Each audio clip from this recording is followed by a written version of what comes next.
हुसैन के नाम पे हाथ उठाने में क्या दिक्कत है? क्या प्रॉब्लम है? इसी नाम से तो बाहर आती है, इसी नाम से तो इनकलाब बर्पा होता है।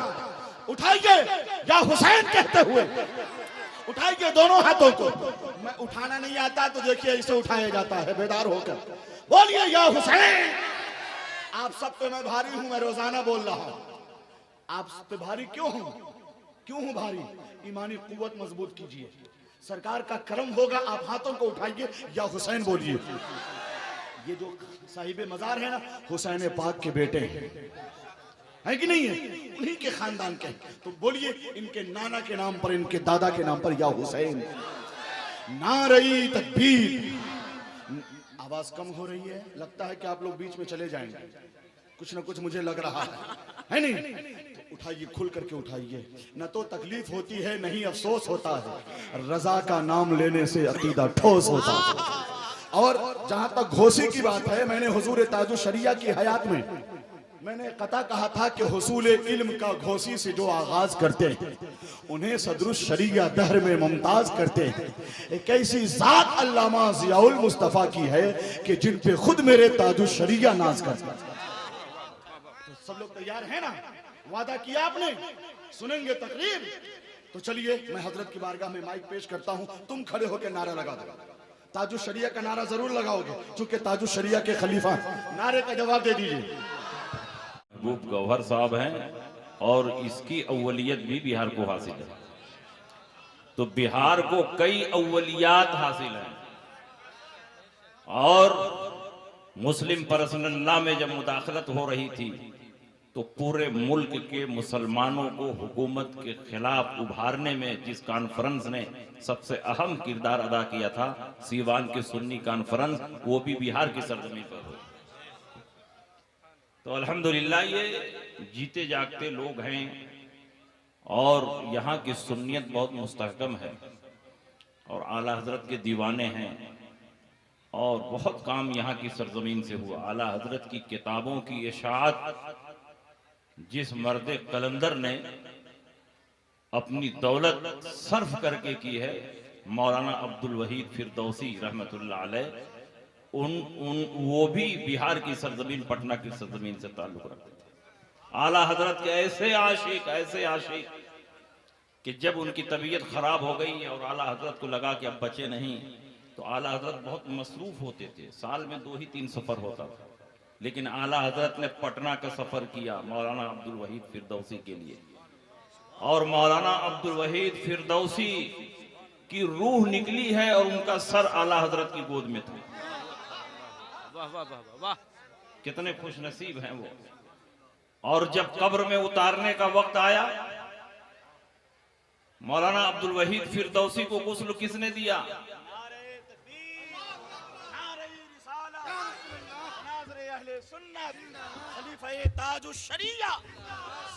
मौलाना अब्दुल वहीद फिरदौसी को गुस्ल मुहद्दिसे सूरती रहमतुल्लाह अलैह ने दिया था, जो अपने दौर के अमीरुल मोमिनीन फिल हदीस है। और जब आला हजरत उनके पास खत लिखते थे तो जो अलकाब लिखते थे उसको सुनिए।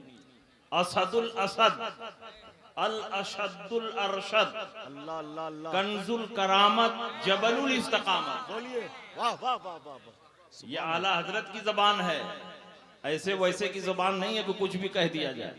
एक नुक्ता भी आला हजरत ज्यादा नहीं बोलते थे, एक लफ्ज भी किसी के बारे में ज्यादा नहीं बोलते थे। जो जिस हैसियत का होता और जिस शख्सियत का मालिक होता वही आला हजरत बोलते थे। अल्हम्दुलिल्लाह ऐसी शख्सियतों ने मौलाना अब्दुल वहीद फिरदौसी साहब को गुस्ल दिया, कफन पहनाया, और जब कब्र में उतारा जा रहा था तो आला हजरत बेखुद हो गए, बेचैन हो गए, और आला हजरत खुद ही बरजस्ता कब्र में उतर गए और फरमाया कि आशिक़े रसूल को देखना हो तो मौलाना अब्दुल वहीद के चेहरे को देख लो। ये शान है उनकी। क्या बात है, क्या बात। अल्हम्दुलिल्लाह ये सरजमीन हर दौर में मुमताज रही है, सुभान अल्लाह, और अपने इल्म फजल और कारनामों के एतबार से हमेशा मुमताज रहेगी, सुभान अल्लाह। थोड़ी देर के लिए मैं भी हाजिर हूँ। सुबह में मुझको पढ़ाना भी रहता है, ये महबूब भाई जानते हैं। इसीलिए मैं जहां रहता हूं जल्दी से तकरीर करा के हमको छोड़ देते हैं। सुभान अल्लाह। आज हमारी जमात में बहुत सारे फितने पैदा हो रहे हैं और हर फितने का मुकाबला करना उलमाए रब्बानीयीन की जिम्मेदारी है। वाह वाह। किसी भी फितने से हम निगाहें बचा नहीं सकते, दामन झाड़ कर अलग नहीं हो सकते, इसलिए कि उलमाए रब्बानीयीन को अल्लाह ने अम्र बिल मारूफ और नहीं अनिल मुनकर की जिम्मेदारी अता फरमाई। आज जमाते अहले सुन्नत में जहां बेशुमार फितने पैदा हो रहे हैं, वही एक फितना मौलाइयत और राफजियत का भी पैदा हो रहा है। बहुत सारे सुन्नी सहीउल अकीदा मुसलमानों को मौला अली की मोहब्बत का झांसा देकर राफजी बनाने की कोशिशें हो रही है। बताइए कोई सुन्नी ऐसा होगा जो हजरत अली से मोहब्बत न करे, अहले बैत से मोहब्बत न करे? अहले बैत की मोहब्बत जाने ईमान है। क्या बात है। हजरत अली की मोहब्बत दीनो ईमान की पहचान है। वाह वाह। हम सुन्नी हो ही नहीं सकते जब तक अहले बैत और सहाबा से मोहब्बत न करें। ये तो हमारी सुन्नियत में दाखिल है। फिर भी लोग हुब्बे अहले बैत और हुब्बे अली के चोर दरवाजे से अहले सुन्नत में राफजियत घुसाने की कोशिश कर रहे हैं। इसलिए जरूरी है कि हम आपको आगाह करें कि आप सहाबा से भी मोहब्बत करें, अहले बैत से भी मोहब्बत करें और राफजियों के फितनों से महफूज रहें। वाह वाह। अल्लाह के नबी सय्यद आलम सल्लल्लाहु अलैहि वसल्लम ने सहाबा के बारे में क्या फरमाया?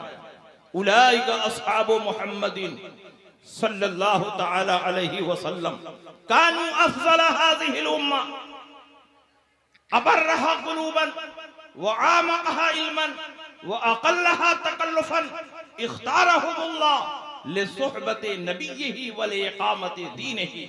ये मामूली शख्सियत नहीं है, ये नबी अकरम सल्लल्लाहु अलैहि वसल्लम के सहाबा हैं जो अंबिया और मुरसलीन के बाद सारी उम्मत में सबसे अफजल व आला हैं।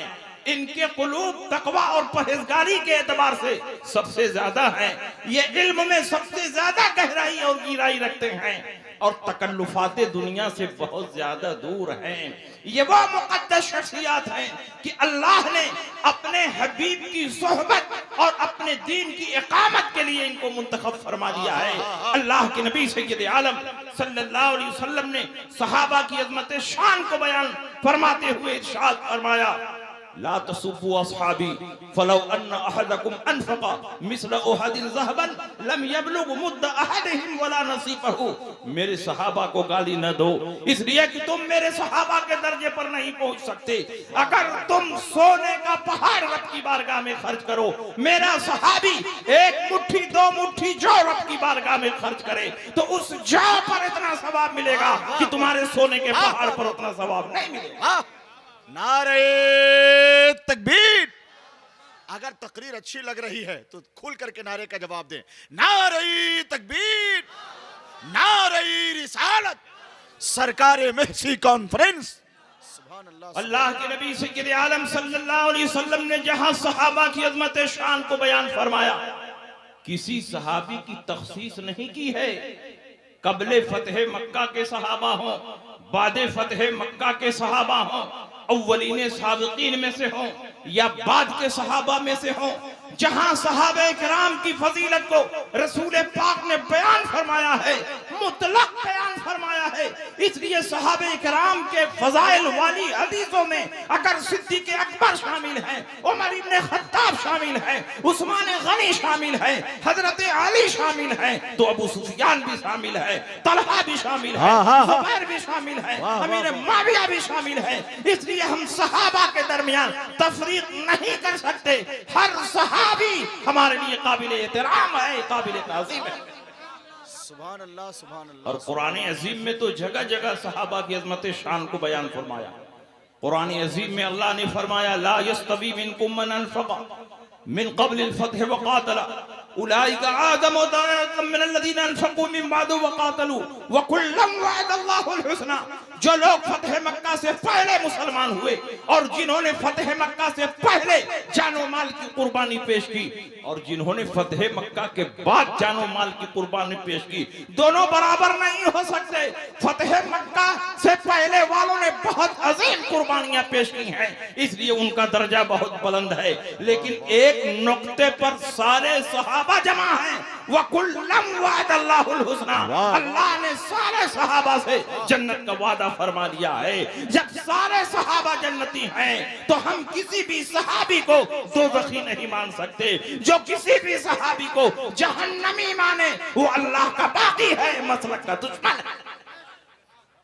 और कुरान अज़ीम में अल्लाह ने फरमाया वस्साबिक़ूनल अव्वलून मिनल मुहाजिरीन वल अंसार वल्लज़ीना तबअूहुम बिइहसान रज़ियल्लाहु अन्हुम व रज़ू अन्हु।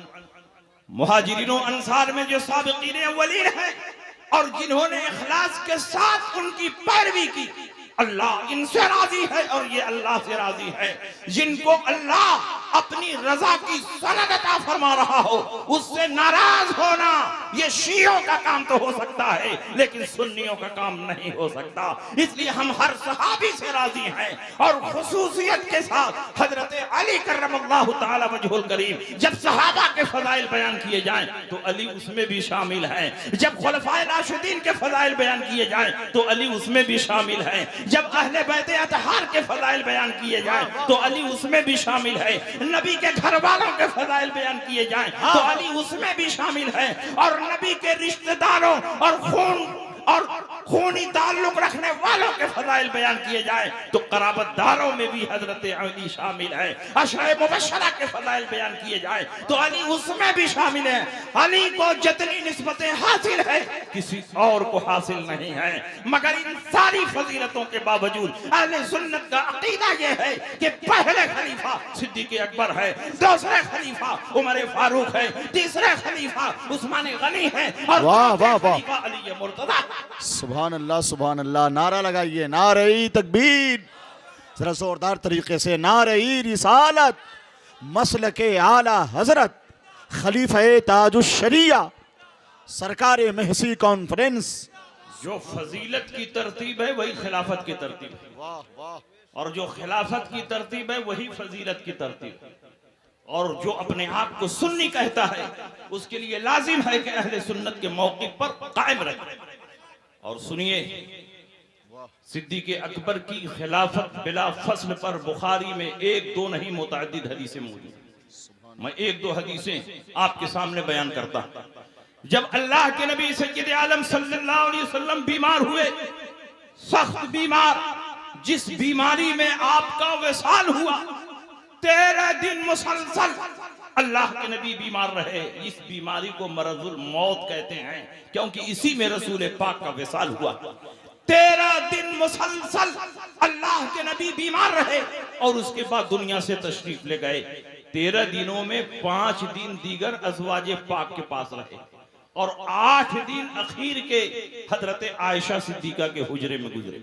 जब अल्लाह के नबी दीगर अज़वाजे पाक के पास थे तो रोजाना फरमाते थे कल मैं कहां रहूंगा, कल मैं कहां रहूंगा।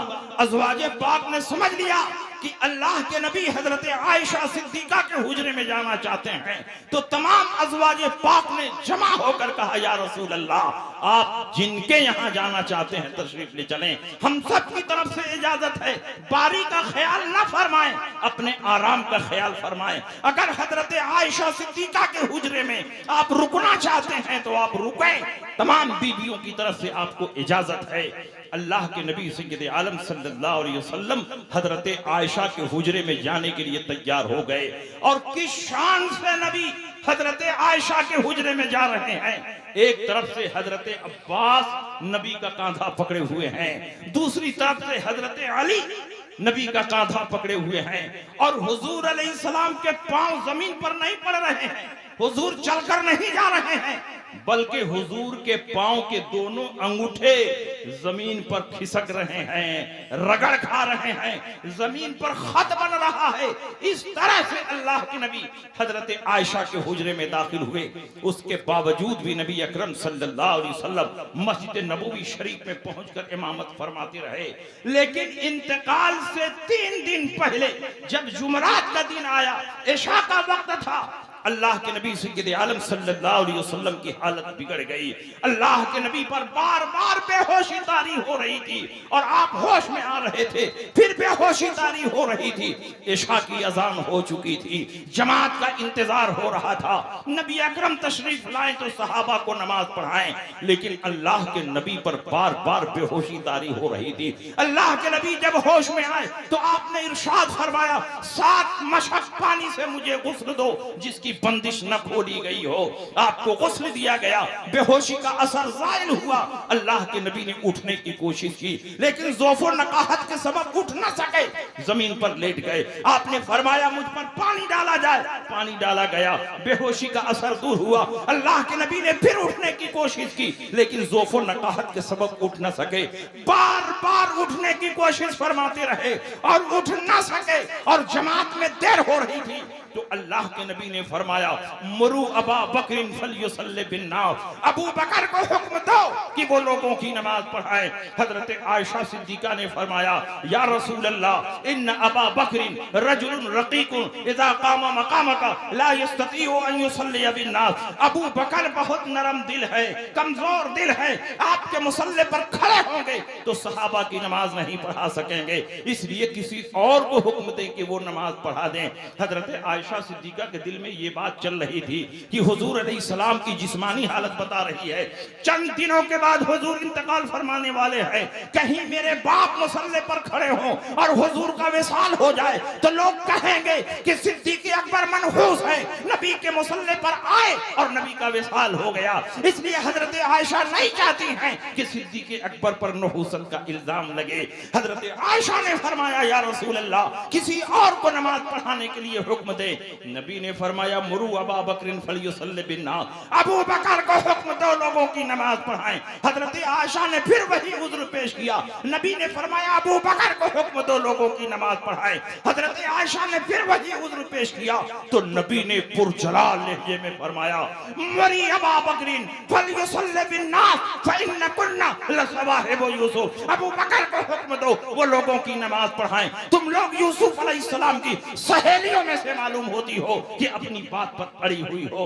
सिद्दीक़ अकबर मुसल्ले पर खड़े हुए, सहाबे किराम की नमाज पढ़ाई। मैं आपसे पूछना चाहता हूं, आज मसला सिर्फ नमाज पढ़ाने का नहीं है कि अगर सिद्दीक़ अकबर नहीं जा रहे हैं तो उमर को भेज दिया जाए, उमर नहीं जा रहे हैं तो उस्मान गनी को भेज दिया जाए, उस्मान गनी नहीं है तो अली मुर्तजा को भेज दिया जाए। आज मसला सिर्फ नमाज पढ़ाने का नहीं है, बल्कि अल्लाह के नबी दुनिया के मुसलमानों को यह मैसेज और पैगाम दे रहे हैं कि आज मेरी जिंदगी में मेरे मुसल्ले पर खड़ा होकर जो सहाबा की इमामत करेगा, इंतकाल के बाद वही मिल्लत इस्लामिया का खलीफा।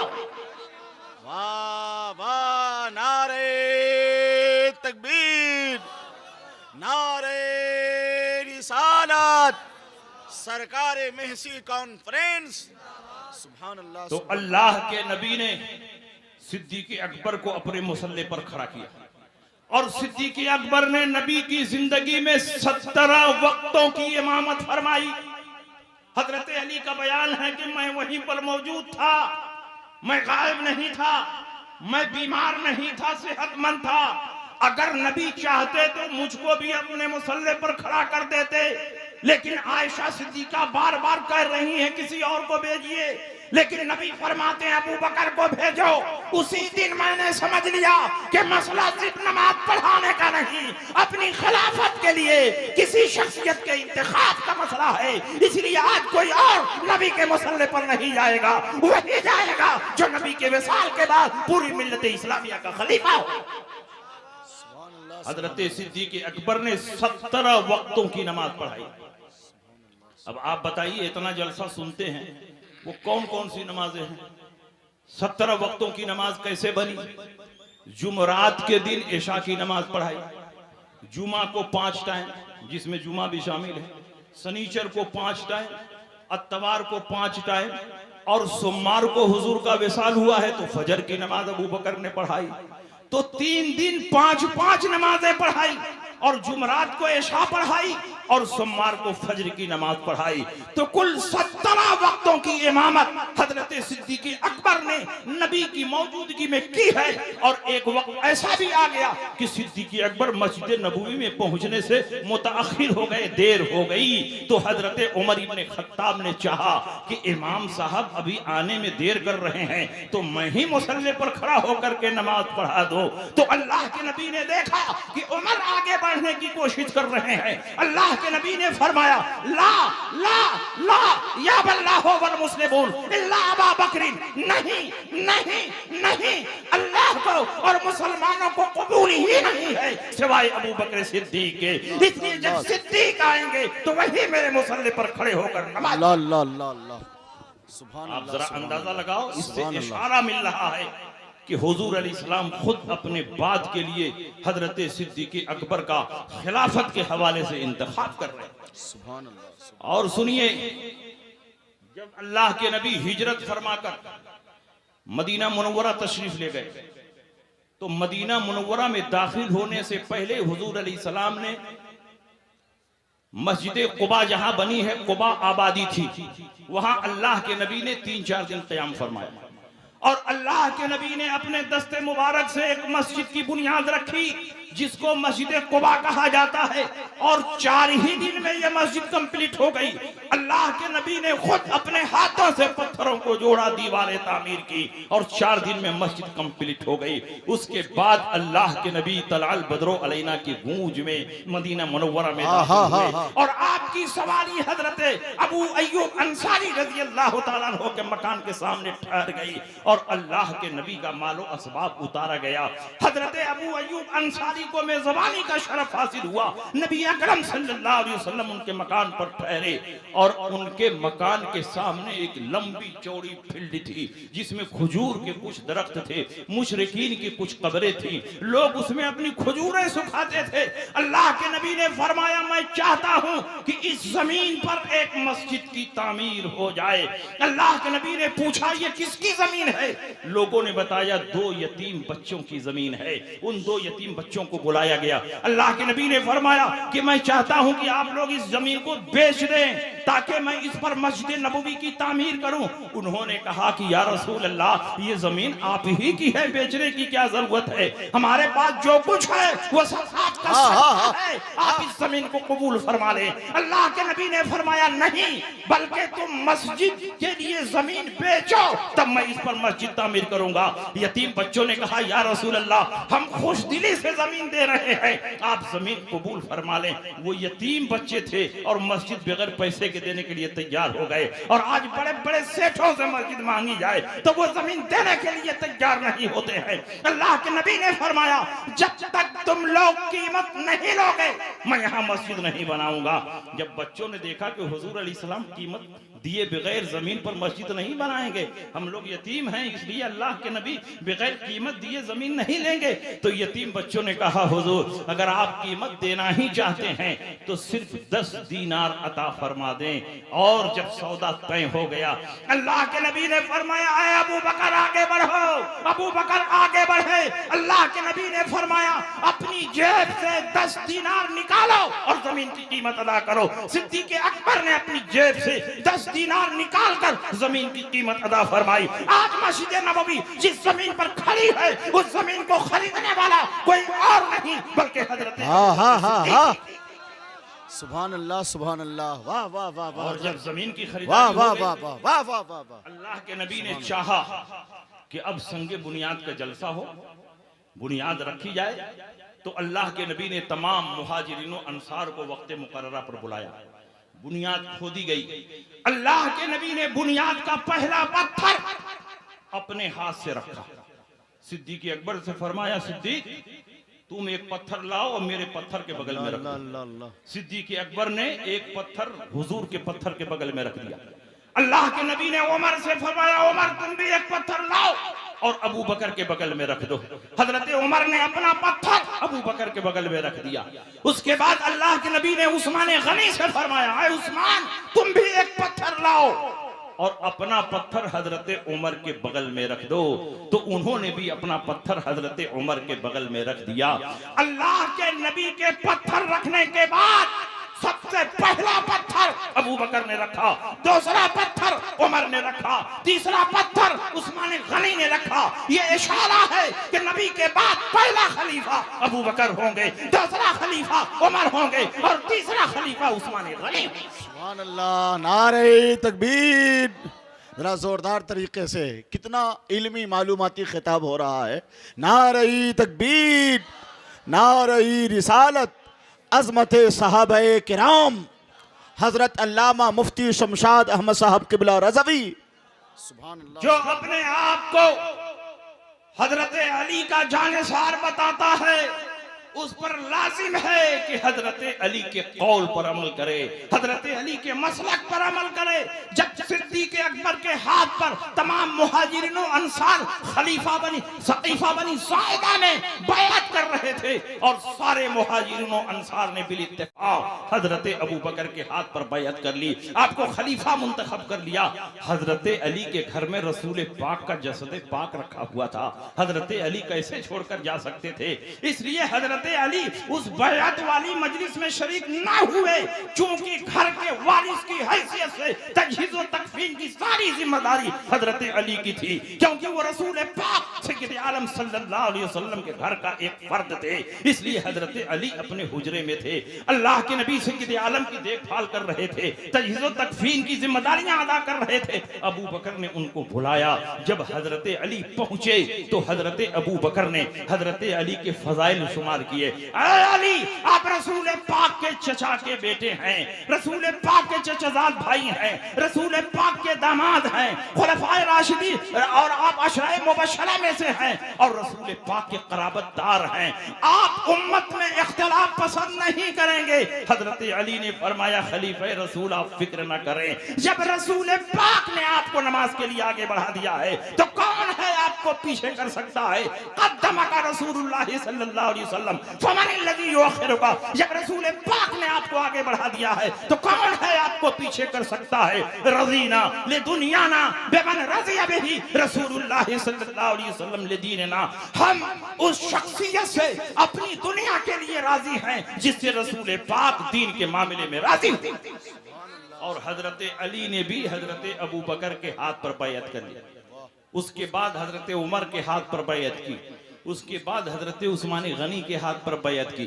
तो जब हजरत अली खुद तीनों खुलफा को तस्लीम कर रहे हैं, उनके हाथ पर बैअत कर रहे हैं, उनके झंडे के नीचे जंग कर रहे हैं, उनके तोहफे तहाइफ कबूल कर रहे हैं, उनके कैबिनेट की मीटिंग में शरीक हो रहे हैं, मुखलिसाना मशवरा दे रहे हैं और आपस में रिश्तेदारियां भी हो रही हैं। और हजरत अली तीनों खुलफा से बड़ी मोहब्बत भी फरमाते थे, इसीलिए हजरत अली ने अपने एक बेटे का नाम अबू बकर रखा था, दूसरे का नाम उमर रखा था, तीसरे का नाम उस्मान रखा था। अगर इन खुलफा से हजरत अली को अदावत होती तो उनके नाम पर अपनी औलाद का नाम नहीं रखते। ये इस बात की दलील है कि चारों खुलफा में कोई इख्तिलाफ नहीं था, सब दीन के लिए काम कर रहे थे, सब रसूल पाक के दीन को फैलाना चाहते थे। तो जो सच्चा अली वाला होगा वो हजरत अली के रास्ते पर जरूर चलेगा। क्या बात है हजरत, क्या पैगाम है, माशाअल्लाह माशाअल्लाह। इसलिए आप लोग राफजियों के फितनों से महफूज रहे। और आज हिंदुस्तान के बेशुमार पीर राफजियत फैलाने में लगे हुए हैं। इसलिए मसलके आला हजरत की कसौटी पर अच्छी तरह जांच लें कि यह पीर मसलके आला हजरत का पाबंद है कि नहीं, इसकी खानकाह मसलके आला हजरत के मुताबिक चल रही है कि नहीं।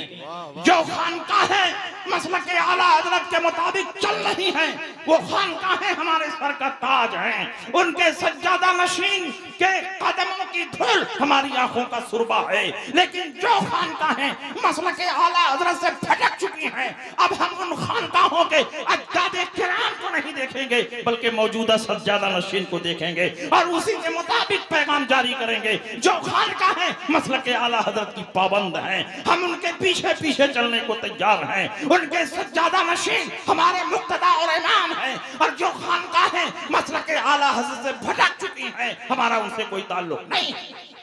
वाह वाह वाह, इसलिए मेरे भाइयों, सुभान अल्लाह, सहाबा की अजमत भी अपने दिल में पैदा करो और अहले बैत की मोहब्बत भी अपने दिल में पैदा करो। इसलिए कि हम सुन्नी हैं। आज के दौर में सहाबा को छोड़कर सिर्फ और सिर्फ अहले बैत की मोहब्बत का दावा करना ये राफिजियत है, और अहले बैत को छोड़कर सिर्फ और सिर्फ सहाबा से मोहब्बत का दावा करना ये खारिजियत है, और दोनों से मोहब्बत करना यही मसलके आला हज़रत है। अहले सुन्नत का बेड़ा पार, अस्हाबे हुज़ूर किराम, मसलके आला हजरत हुजूर मुफ्ती शमशाद साहब किबला घोसी शरीफ। सुभान अल्लाह, सुनिए, सुभान अल्लाह। हुजूर अलैहिस्सलाम की खिदमत में एक खातून आई, और ये इंतकाल से 2 महीना पहले की बात है। बुखारी में यह हदीस मज़कूर है। औरत ने हुजूर अलैहिस्सलाम से मसला पूछा, हुजूर अलैहिस्सलाम ने जवाब दिया। जब वो औरत जा रही थी, रास्ते में कुछ सोचा और फिर वापस आई, और हुजूर अलैहिस्सलाम से पूछा, या रसूल अल्लाह, अगर मैं फिर आऊं, मुझे किसी मसले की जरूरत हो, कुछ समझना हो, मैं फिर आऊं, आपको ना पाऊं तो कहां जाऊं? हुजूर अलैहिस्सलाम ने फरमाया, फिर आओ और मुझको ना पाओ तो सीधे सिद्दीक़ अकबर के पास चली जाना। इसका मतलब यह हुआ कि जो जिम्मेदारियां आज मैं अदा कर रहा हूं, मेरे बाद वो सारी जिम्मेदारियां अबू बकर सिद्दीक अदा करेंगे। और सुनिए, इंतकाल से 2-3 दिन पहले की बात है। हजरत अब्बास, हजरत अली हुजूर अलैहिस्सलाम की खिदमत में उनकी इयादत के लिए पहुंचे। हुजूर अलैहिस्सलाम को देखा, मिजाज कुर्सी की। जब बाहर निकले तो सहाबे कराम ने पूछा, कैफा वजदतुमा रसूलुल्लाह सल्लल्लाहु अलैहि वसल्लम, हुजूर अलैहिस्सलाम को आप लोगों ने कैसा पाया? तो उन्होंने कहा, अल्हम्दुलिल्लाह, हुजूर बेहतर है। फिर हजरत अब्बास हजरत अली का हाथ पकड़कर एक तरफ ले गए और कहा, ऐ अली, 3 दिन के बाद हम लोग लाठी के गुलाम हो जाएंगे, इसलिए चलो रसूल की बारगाह में और साफ साफ हुजूर अलैहिस्सलाम से पूछ लिया जाए कि आपके विसाल के बाद आपका खलीफा कौन होगा। तो हजरत अली करमल्लाहु ताला वजहुल करीम का जवाब सुनो। वो इरशाद फरमाते हैं, चचा जान, मैं नहीं जाऊंगा पूछने के लिए।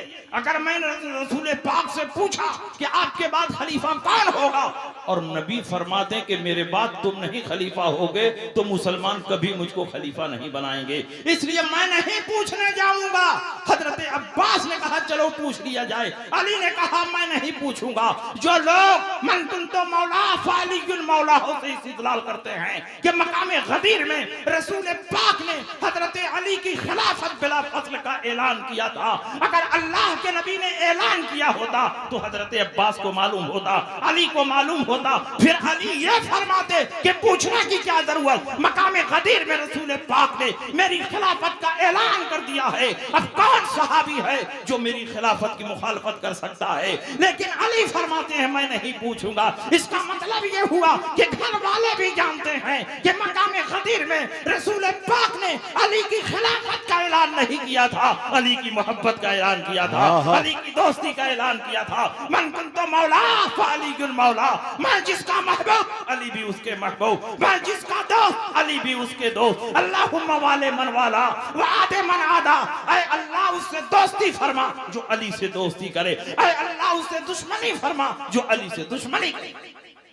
तो मकामे गदीर में मोहब्बत का ऐलान हुआ था, हजरत अली की खिलाफत का ऐलान नहीं हुआ। और सुनिए, इस सिलसिले की आखिरी बात, जब रसूल पाक सय्यद आलम सल्लल्लाहु अलैहि वसल्लम जंगे तबूक में जा रहे थे और आपकी जिंदगी मुबारक का ये आखिरी सफर है, तो रसूल पाक सय्यद आलम सल्लल्लाहु अलैहि वसल्लम ने हजरत अली को मदीना मुनव्वरा का हाकिम और मुंतजिम बनाया था। अल्लाह के नबी ने फरमाया, ऐ अली, तुम जंग में नहीं जाओगे, तुम मदीना मुनव्वरा में रहोगे, मदीने का इंतजाम देखोगे, हजरत अली ने फरमाया, या रसूल अल्लाह, आप मुझको औरतों और बच्चों पर हाकिम बनाकर जा रहे हैं? मैं तो मैदाने जंग का सिपाही हूं, मैं आपके साथ रहूंगा तो मैदाने जंग में दुश्मनों का खून बहाऊंगा, लेकिन आप औरतों और बच्चों में छोड़कर जा रहे हैं। तो अल्लाह के नबी ने फरमाया, अंत मिन्नी बिमंज़िलते हारून मिन मूसा, तुम्हारी हैसियत मेरे नजदीक वही है जो हजरत मूसा के नजदीक हजरत हारून की हैसियत थी। अल्लाह के नबी सैयद आलम जब उस जंग में जा रहे थे और अली को मदीना का मुंतजिम बनाया था, सारी जिम्मेदारियां दी थी, लेकिन मस्जिद नबवी की इमामत अब्दुल्ला इब्ने उम्मे मक्तूम को अता फरमाई थी, इसलिए कि ये जिंदगी का आखिरी सफर था। अगर अल्लाह के नबी सैयद आलम सल्लल्लाहु अलैहि वसल्लम हजरत अली को मस्जिद नबवी की इमामत अता फरमाते तो कोई खिलाफत बिला फस्ल पर इस्तिदलाल कर सकता था, इसलिए अल्लाह के नबी ने उसका दरवाजा बंद कर दिया, सारी जिम्मेदारियां अता फरमाई, लेकिन मस्जिद नबवी की इमामत अब्दुल्ला इब्ने उम्मे मक्तूम को अता। इसलिए मेरे भाइयों, हजरत सिद्दीक़ अकबर की खिलाफत बिला फस्ल ये सहाबा के इजमाए कतई से साबित है। रसूल पाक की मुतादिद हदीसों में उसका इशारा मौजूद है। खुद हजरत अली ने अबू बकर सिद्दीक को उम्मत में सबसे अफजल बताया। हजरत अली फरमाते हैं, अफजलु हाज़िल उम्मा बाद नबी के अबू बकरिन, इस उम्मत में अंबिया और मुरसलीन के बाद सबसे अफजल अबू बकर सिद्दीक हैं। हजरत अली फरमाते हैं, खैरुन नास अबू बकरिन इल्ला अन यकून नबिय्यन, लोगों में सबसे अफजल और बेहतर हजरत अबू बकर सिद्दीक है। फर्क ये है कि वो नबी नहीं है। और अल्लाह के नबी इरशाद फरमाते हैं, मा तलाअति शम्सु वला गरबत अला अहदिन अफजल मिन अबी बकरिन इल्ला अन यकून नबिय्यन, आज तक सूरज किसी ऐसे आदमी पर न तुलू हुआ है न गुरूब हुआ है जो अबू बकर सिद्दीक से अफजल हो, मगर ये कि वो नबी नहीं है। इसका मतलब ये हुआ कि अंबिया और मुरसलीन के बाद सबसे अफजल अबू बकर सिद्दीक है, और जो सबसे अफजल होगा वही खिलाफत के लिए पहले नंबर पर मुंतखब होगा। इसलिए आप पूरी मजबूती के साथ मसलके आला हजरत पर कायम रहे। और सहाबा में हजरत अली को जो इज्जत, जो मकाम मिला, और हजरत अली के इल्म से सहाबे किराम ने जो फायदा उठाया, उसकी भी नजीर और मिसाल कहीं नजर नहीं आती। क्योंकि अल्लाह के नबी ने हजरत अली के सीने पर हाथ रखकर आपके लिए दुआ फरमाई थी। अल्लाह के नबी ने जब हजरत अली को यमन का काजी बनाकर भेजना चाहा तो हजरत अली ने कहा, या रसूल अल्लाह, मैं नौजवान हूँ, कज़ा और जस्टिस के बारे में मैं ज्यादा नहीं जानता। रसूल पाक ने ये नहीं कहा कि चलो तुमको छोड़कर दूसरे को भेज देते हैं। अल्लाह के नबी ने कहा, अली करीब आ जाओ। अली करीब आए। अल्लाह के नबी ने उनके सीने पर हाथ फेरा, और अली के सीने पर नबी का हाथ फेरना था कि अली फरमाते हैं, मेरे सीने में इतना इल्म जोश मारने लगा, इतना इल्म जोश मारने लगा कि मेरा सीना इल्म नबी का मदीना बन गया। अब उसके बाद बड़ा से बड़ा मसला हल कर देता। जब भी दो आदमियों के दरमियान मैं फैसला करता, जर्रा बराबर मुझे कोई शक नहीं होता। फमा शकक तो बादो फी क़ज़ाइन बैन इसरैन, जब भी दो आदमियों में मैंने फैसला किया, बराबर मुझे कोई तरद्दुद नहीं हुआ, कोई शुबहा नहीं। ये हजरत अली की शान। और कभी कभी तो हजरत अली ने ऐसा जवाब दिया कि सारे लोग हैरान रह गए। ऐसा जवाब दिया। एक शख्स हजरत अली की खिदमत में हाजिर हुआ और उसने पूछा, हुजूर, मैंने मन्नत मानी थी कि मेरा फला काम हो जाएगा तो मैं हाथी के वजन के बराबर गेहूं रब की बारगाह में सदका करूंगा। मेरा फला काम हो गया है, अब मैं चाहता हूं कि हाथी के वजन के बराबर गेहूं रब की बारगाह में सदका करूं। तो हजरत अली ने फरमाया, इसमें दुश्वारी क्या है? हाथी के वजन के बराबर गेहूं रब की बारगाह में सदका कर दो, मन्नत पूरी हो जाएगी। उसने कहा, हुजूर, यही तो दुश्वारी है कि हाथी का वजन कितना होता है कोई बता ही नहीं पा रहा। और आज से 1450 साल पहले की बात कर रहा हूँ। उस जमाने में कोई धर्म कांटा नहीं था कि ट्रक को माल के साथ जोक दिया जाए, वजन कर लिया जाए। उस जमाने में ऐसा कोई मेयार नहीं था, ऐसी कोई कसौटी नहीं थी, ऐसी कोई तराजू नहीं थी कि जिस पर हाथी को वजन किया जा सके। लेकिन कमाल है हजरत अली की ज़हानत पर, कुर्बान जाइए अली के इल्म पर, जिसका जवाब कोई नहीं दे सका। एक लम्हे में हजरत अली ने जवाब देकर सारे सहाबा को हैरान कर दिया। हजरत अली ने फरमाया हाथी का वजन नहीं मालूम है तो वजन मालूम करने का बहुत से तरीका है और बहुत आसान तरीका। कहा हुजूर एक ही तरीका बता दीजिए। कहा हाथी को लेकर दरिया के किनारे जाओ और कश्ती पर सवार कर दो। हाथी के बोझ से कश्ती पानी में दबेगी और कश्ती दबते दबते जब ठहर जाए तो देखो पानी कहां तक पहुंचा है, वहां निशान बना दो और फिर हाथी को उतार लो बाहर और उसके बाद उसमें गेहूं भरना शुरू करो। भरते रहो भरते रहो भरते रहो और कश्ती गेहूं के बोझ से दबती रहेगी दबती रहेगी दबती रहेगी। दबते दबते जब उसी निशान पर आ जाए तो समझ लेना हाथी के वजन के बराबर गल्ला हो गया है, उसको रब की बारगाह में सदका कर। ये हजरत अली की ज़हानत और फतानत है। बड़े बड़े लोगों का इल्म जहां जवाब दे देता था वहां हजरत अली उसका जवाब देते हुए नजर आता था। एक और मिसाल समझा दें। हजरत अली का दिमाग इतना तेज था कि हिसाब तो कैलकुलेटर से ज्यादा तेज जोड़ते थे। आज का कैलकुलेटर भी हिसाब उतना तेज नहीं जोड़ पाएगा वाह वाह वाह जितना हजरत अली का दिमाग जोड़ता था। जमीन से चांद की दूरी कितनी है अली ने बताया, जमीन से सूरज की दूरी कितनी है अली ने बताया, जमीन से तारों की दूरी कितनी है अली ने बताया, दुनिया में कितने किस्म के जानवर पाए जाते हैं ये अली ने बताया। हजरत अली ने कौन ऐसा सवाल है जिसका जवाब अता नहीं फरमाया। हजरत आयशा सिद्दीका फरमाती हैं मदीने में नबी की सुन्नतों को अली से ज्यादा जानने वाला मेरी नजर में कोई नहीं है। सईद इब्न मुसय्यिब फरमाते हैं कि पूरे मदीने में कोई नहीं है जो मिंबर पर बैठकर ये कहे कि जो चाहो मुझसे पूछ लो। ये जुमला अगर कह सकता है तो सिर्फ हजरत अली कह सकते हैं। हजरत अब्दुल्लाह इब्न अब्बास फरमाते हैं जब जब मैंने अली से कोई मसला पूछा अली ने फौरन जवाब दिया और बिल्कुल सही जवाब दिया। ये शान सुभान अल्लाह सुभान अल्लाह। ये मकाम है हजरत अली के इल्म का। हजरत अली करमल्लाहु ताला वजहुल करीम की खिदमत में एक औरत आई। उसने कहा हुजूर, और कब ये मसला पूछा जबकि हजरत अली घोड़े पर सवार हो रहे थे। एक पांव रिकाब में रख लिया था और दूसरा पांव रिकाब में रखने जा रहे थे, इसीलिए इस मसले को मसले रिकाबिया कहा जाता है। और एक मसला मसले मिंबरिया है। हजरत अली मिंबर पर जुमा का खुतबा दे रहे थे, अचानक एक आदमी ने सवाल कर लिया। वरासत का मसला था, किताबों में कहीं वो मसला नहीं मिलेगा। अगर हजरत अली ने उसका जवाब न दिया होता तो आज तक वो मसला हल नहीं हो पाता। अली ने जवाब दिया तो क़यामत तक के लिए उनका जवाब नजीर है। हजरत अली ने एक पांव रिकाब में रख लिया, दूसरे पांव को रिकाब में रखने जा रहे थे कि एक औरत भागती हुई आई और उसने कहा हुजूर, मेरे साथ बड़ा जुल्म हुआ है, इंसाफ किया जाए।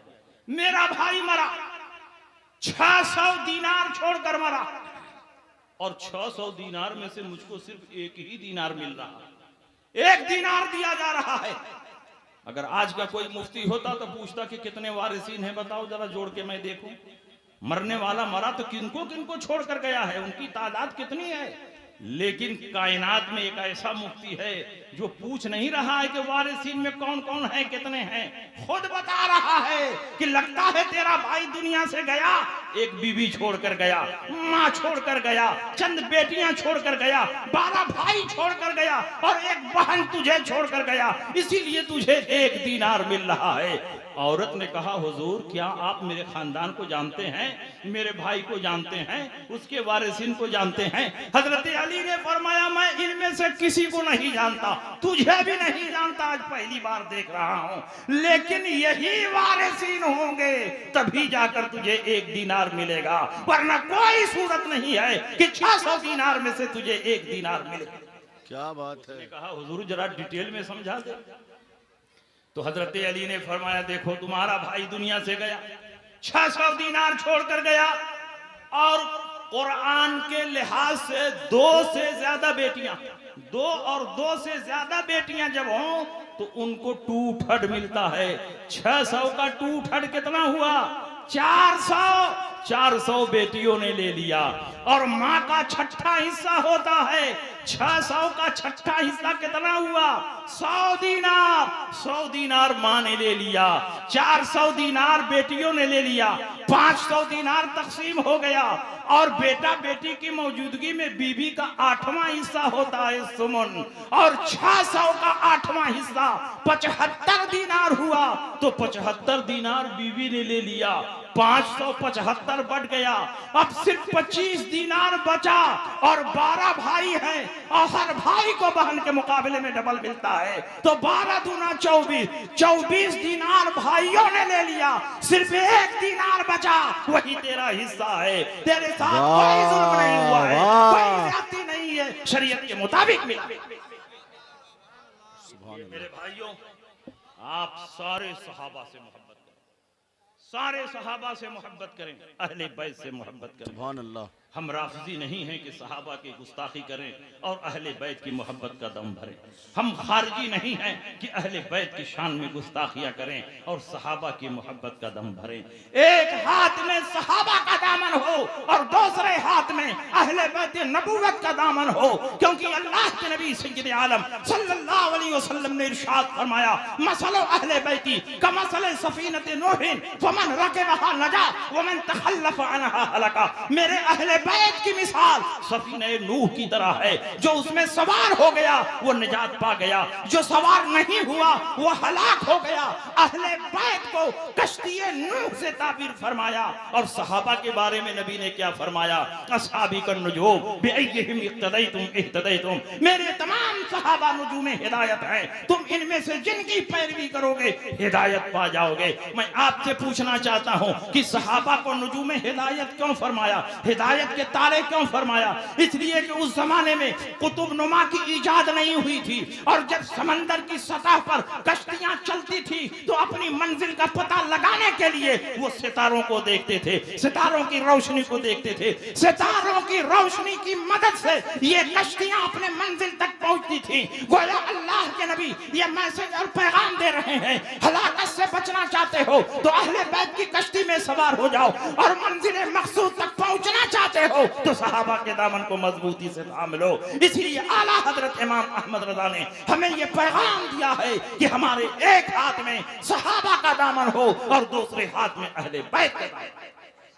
बस इन्हीं बातों के साथ मैं आपके दरमियान से गुजर रहा हूं, और अल्हम्दुलिल्लाह आप मसलके अहले सुन्नत पर कायम हैं और इंशाअल्लाह आप कायम रहेंगे, और सहाबा से भी मोहब्बत करते रहेंगे, अहले बैत से भी मोहब्बत करते रहेंगे। और जो लोग सहाबे किराम की शान में गुस्ताखियां करते हैं उनसे हमारा और आपका कोई ताल्लुक नहीं रहना चाहिए। लहद में इश्क रुखे शह का दाग लेके चले, अंधेरी रात सुनी थी चिराग लेके चले, तेरे गुलामों का नक्शे कदम राह खुदा वो क्या बहक सके जो ये सुराग लेके चले। वाखिर दावाना अनिल हम्दुलिल्लाह।